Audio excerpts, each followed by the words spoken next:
Welcome, Pisces. This is Regina from Pacific Tarot, getting ready to do a reading for you. I pulled two oracle cards from different oracle decks to frame the reading, but we're going to get started with the overall energy, the 10 of Cups. This is beautiful energy. It's interesting that Saturn-Neptune conjunction in 0 degrees Aries is happening at the moment that I'm doing these readings. And this is giving me the energy of something that you are creating. This is about an alternative to the way we define family and community. This is about dissolving a traditional way of expressing togetherness as part of the status quo, if there is even togetherness as part of the status quo. But I see you as being a part of a community in which you accept all and any gifts and resources as appropriate to this unique collaboration, this unique opportunity to share and thus amplify resources from each. So this is a beautiful vision, I feel, that you are activating through your daily practice and as part of your ambition, your goal, how you define success. From the Energy Archaeology Oracle, I pulled the Resonance card, and I'm going to read this from the deck. It is associated with the spinal column, and the Energy Archaeology Oracle equates energies with literal parts of the body, particularly the skeleton, the bones, our bone structure. So when in balance, the key words are flowing and synchronistic. And when it's out of balance, the key words are discordant and out of sync. The wisdom reads, resonance is both embodied wisdom and a doorway through which you can travel deeper. Your core energetic resonance anchored at your coccyx is your primary guide to your highest truth. This is the resonance you feel in your bones and your soul. Foundational level beliefs, gifts, and wounds come up for you to heal, transmute, and integrate, bringing you further into alignment with this version of yourself. As you refine towards this energetic version of you, your day-to-day resonance is variable, influenced by seasons of healing, aligning, and integrating. It teaches you discernment and alignment to your path, and it teaches you the difference between something that resonates with your core and a passing resonance with an energetic or nervous system state you may be experiencing at the moment. Hold this wisdom closely and allow it to guide you deeper into yourself until the whole of you is lit up with the vibration only you can transmit, your core energetic resonance. Just as I was reading that, I thought of the title of a book I'm reading, The Dawn of Everything. And that title is so fitting to you, Pisces, in my mind, being the mistress, the master of one love. Everything is everything. Everything is connected. And the soul's journey card is acceptance. I'm learning to accept the things that I cannot change. And this is absolutely influencing your definition of alternative community, of a resource sharing community. All are accepted at their level of ability. This is a much more nuanced understanding of equity, which is fundamental to the ability to share with others. In the 10th house, your social identity, the way others see you, the Ace of Swords, you are a fount of clarity. You may be experiencing revelation. You may be speaking truth in some form or fashion, most likely to your chosen community. It doesn't preclude you speaking truth to power, but I do feel that you are allowing yourself to be a beacon to those that are aligned with you in some key way. You're sharing your insights, your revelations, your illuminations as ways to posit real justice, real fairness, equity again, and the relevance of capital T truth, your truth to the truths of others. Understanding the ability to hold two things in your heart or more than two things at one time, all equally being true, even if in our current cognitive universe, there's only one truth in a hierarchy of truths. This is not your experience, and this is not what you're communicating or sharing with others. You are sharing a much greater nuance of justice than that. In the first house, your perspective, the Four of Cups is initially giving me the sense of restlessness, of your having practiced what supports you, being aligned with that, surrounding yourself with those that value your talents. You're practicing that as a way of teaching yourself how to value yourself and to establish this foundational, emotional foundation, emotional and cultural foundation for yourself that leads you to consider things you might have felt intimidated or not interested in the past. But now you're feeling ready. You want to move on. You want to grow. You want to give more. You're capable of more. In the fourth house, the house of your foundation, your home, your family, the Page of Cups is all about this open-hearted, creative, imaginative self that you freely express. And again, I'm seeing elementals, all kinds of creatures, otherworldly creatures, extraterrestrial creatures, elves, fairies. There is a sprightly energy. It's very youthful, but it tends to be diminutive on a human scale. So it's that spark of life I'm feeling that you're experiencing as you contemplate your next move, as you share the information that is vital to your positing and applying a new form of justice in the world. In the seventh house, significant others, the Hanged One is describing your understanding the necessity to step back from things, to allow things to unfold, to gain a higher perspective that you are beginning to feel in your body.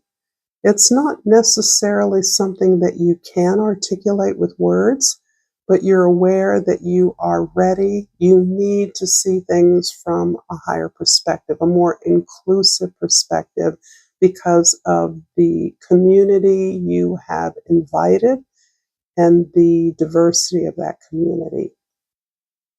So you are looking at a way of preparing yourself to deliver to this audience, understanding that perhaps deeper connection with yourself is the priority, because there are many things you feel it's necessary to heal before you're in a place where you can be partnering consciously with another in order to perform some significant social work. If this is resonating for you, Pisces, please like this video. Please share this with others. Subscribe to my channel, Pacific Tarot, and comment if you feel the need to do so. I appreciate the support you give me. We're going to clarify the, let me just start again now. We're going to clarify the Four of Cups here with the Queen of Swords.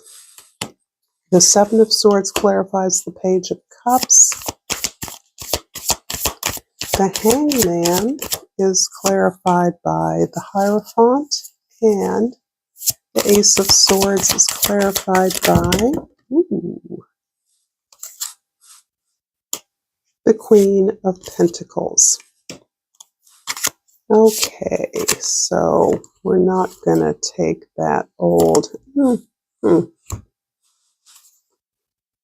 putting these here. Okay.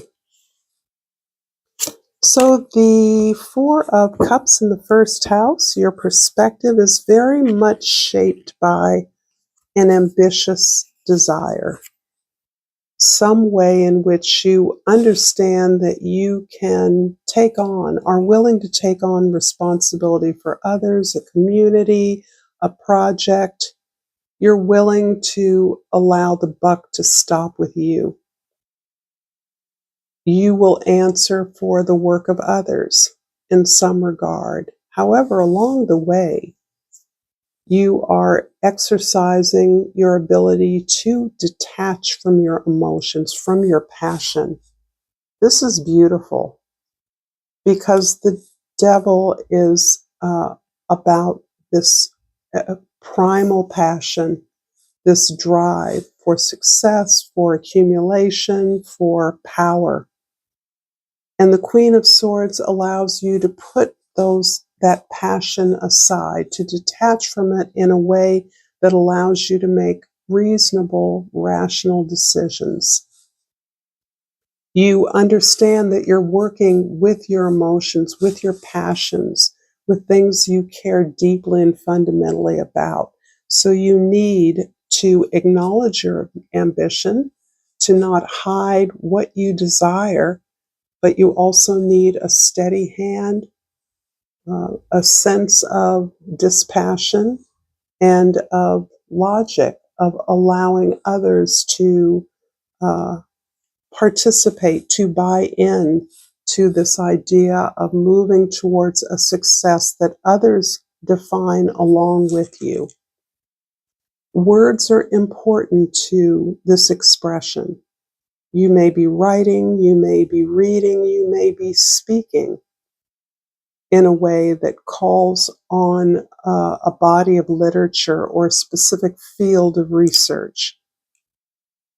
In the fourth house, the Page of Cups is clarified by the Seven of Swords, Seven of Wands, and you're really clear that you have to protect your gifts. You're very clear that your imagination and creativity is very unique to you, that it is a safe, it's an innocent, it's a somewhat pure place for you, but that you must defend and protect that energy from others who are all too eager to exploit that, to use that, to ask for assistance, even if your assistance is not absolutely needed. So you are defending yourself. You're learning to say no. And this is important because you already do a lot of work in the public eye, in the external world. You may be part of an organization or a major project. And when you are in your own sacred space, when you're at home base, it's important that you have the freedom to exercise your gifts as you see fit. You cannot develop your gift, develop your skills if you're constantly putting out fires for others. And you're aware of this. It not only that, it doesn't drain you of energy, it drains you of emotional support and vitality. And that's really the basis of your ambition, of your drive, of your motivation to be successful. In the seventh house, the Hanged Man is clarified by the Hierophant and the Fool. This has to do with the way that you are teaching, training, sharing information with in a new space, a new way, in a new environment. I'm getting strong travel vibes here that something you have learned or something you have to offer is best done in another location. a quite distant location that you are planning, contemplating, considering where that location should be, and how you are providing that access to others who do not have it. But it's access that you are prepared to share with others. This is an adventure, a path that you've gained a lot of clarity and confidence in working with such a diversity of people, that you are very flexible in your approach, but clear in your vision. You know that whatever comes up, you can deal with it. You can understand what is needed in any situation, and you can come up with the most efficient means to serve that. But you, in this regard, feel like your protection is built into you. That is something you carry with you, this bubble around your creative, emotional compassion and resonance with the world. In the 10th house, the Ace of Swords is clarified by the Queen of Pentacles. Hooray! This is you as the practical, diligent, hardworking, and productive energy that you are. In any setting that you place yourself in, you take responsibility to manage the productivity of others. You are in alignment with those you work with, the natural cadence or rhythm of the effort you're making. And this is particularly useful if you are traveling, particularly working with diverse and even unfamiliar populations or environments. You are hardworking. You easily show others as part of your training and information sharing with others that you are intentionally grooming into a vision that is shared, a vision of abundance, of victory, of justice, of fairness. And this is something that you understand is an expression of your life force, but it's also something that you understand is helping the world, is shaping the world, is moving the world in a direction you may not be able to name, but you know that you are a force in that direction. And this is an interesting expression of this Saturn-Neptune conjunction, that you are part of vanquishing those outdated structures that do not support equity, fairness, and equal distribution of resources to others.